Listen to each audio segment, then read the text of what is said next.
টানা 2 ম্যাচে ব্যর্থ হওয়ার পর বাদ পড়তে পারেন সৌম্য সরকার। তার জায়গায় ফিরছেন ডানহাতি সাইফ হাসান। ব্যাটিং ও বোলিং দুই বিভাগে বড় পরিবর্তনে এবার মাঠে নামছে বাংলাদেশ দল। হোয়াইট ওয়াশের লজ্জা এড়াতে এই ম্যাচে জয়ের বিকল্প নেই শান্তদের কাছে। এমন মহাগুরুত্বপূর্ণ ম্যাচে তবে কেমন হবে টাইগারদের সেরা একাদশ, তাই নিয়ে বিস্তারিত। ঘরের মাঠে অস্ট্রেলিয়ার মতো দলকে সিরিজ হারিয়েছে, তার আগে পাকিস্তান ও নিউজিল্যান্ডের সাথে জয় পেয়েছে। বলা চলে আত্মবিশ্বাসের দিক থেকে একেবারে চূড়ায় ছিল বাংলাদেশ। তবে নিজেদের চেয়ে র্যাঙ্কিংয়ে পিছিয়ে থাকা জিম্বাবুয়ের বিপক্ষে খেলতে নেমেই যেন খেই হারিয়ে ফেলেছে শান্ত মিরাজরা। সিকান্দার রাজাদের বিপক্ষে 3 ম্যাচ সিরিজে ইতিমধ্যে 2 ম্যাচের 2টি হেরে সিরিজ খুইয়েছে সফরকারীরা। তার চেয়ে বড় কথা, আগামী ম্যাচ হারলেই হতে হবে হোয়াইট ওয়াশ। প্রথম 2 ম্যাচে বোলাররা নিজেদের কাজ ঠিকমতো করলেও ব্যাটারদের হতশ্রী পারফরমেন্স বিরক্ত বাড়িয়েছে সকলের। বিশেষ করে টপ অর্ডারের কেউই তেমন ভাবে দায়িত্ব নিতে পারেননি বাংলাদেশের। শুধু তাই না, লোয়ার মিডল অর্ডারেও ছিল সমস্যা। তাই সিরিজের শেষ ওয়ানডে ম্যাচে একাধিক পরিবর্তন আনতে পারে টিম ম্যানেজমেন্ট। ওপেনিং এ প্রথম ম্যাচে ব্যর্থ হলেও পরের ম্যাচে অর্ধশতক করে ফর্মে ফেরার ইঙ্গিত দিয়েছেন তানজিদ তামিম। সবশেষ ম্যাচে হাঁকিয়েছেন অসাধারণ এক 50, যদিও শেষ অবধি ম্যাচে জয়ে ভূমিকা রাখতে পারেননি তিনি।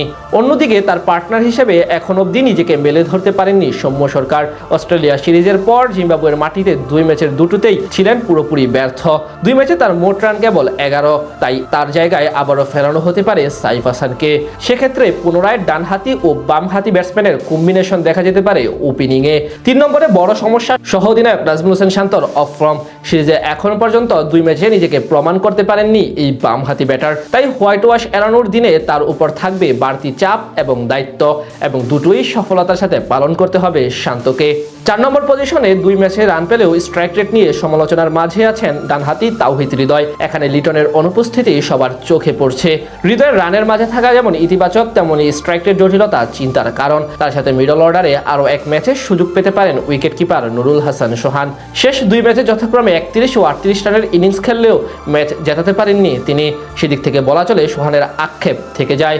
এছাড়া ব্যাটিং অর্ডারে আরও 1 সুযোগ পেতে পারেন মোসাদ্দেক হোসেন সৈকত। অস্ট্রেলিয়া সিরিজে ভালো করে স্কোয়াডে থিত হওয়া সৈকত জিম্বাবুয়ের সাথে এখনও তেমন ভাবে মেলে ধরতে পারেননি। স্পিন বিভাগে অধিনায়ক মেহেদী হাসান মিরাজের সাথে রিশাদের বদলে ফিরতে পারেন বামহাতি তানভীর ইসলাম। সেক্ষেত্রে একাদশে একজন ডানহাতি ও বামহাতি স্পিনারের দেখা মিলবে। পেস বিভাগে মুস্তাফিজুর রহমানের ইনজুরি ভাবিয়ে তুলেছে টিম ম্যানেজমেন্টকে। তার কারণে এখন অনেকটা অপরিবর্তিত পেস ইউনিট নিয়েই মাঠে নামতে হবে। গত ম্যাচে বল হাতে দারুণ করেছেন তাসকিন আহমেদ, আগের ম্যাচে করেছেন নাহিদ রানা, আর শরীফুল ইসলামও সাম্প্রতিক সময় বেশ ভালো পারফরমেন্স করছেন। সব মিলিয়ে বলা চলে এদিক থেকে বেশ ভালো ফর্মে আছে টাইগাররা। এখন দেখা যাক আগামী ম্যাচে কেমন করে। হোয়াইট ওয়াশ এড়াতে হলে এই ম্যাচে জয় ছাড়া কোনো বিকল্প নেই মিরাজ বাহিনীর কাছে।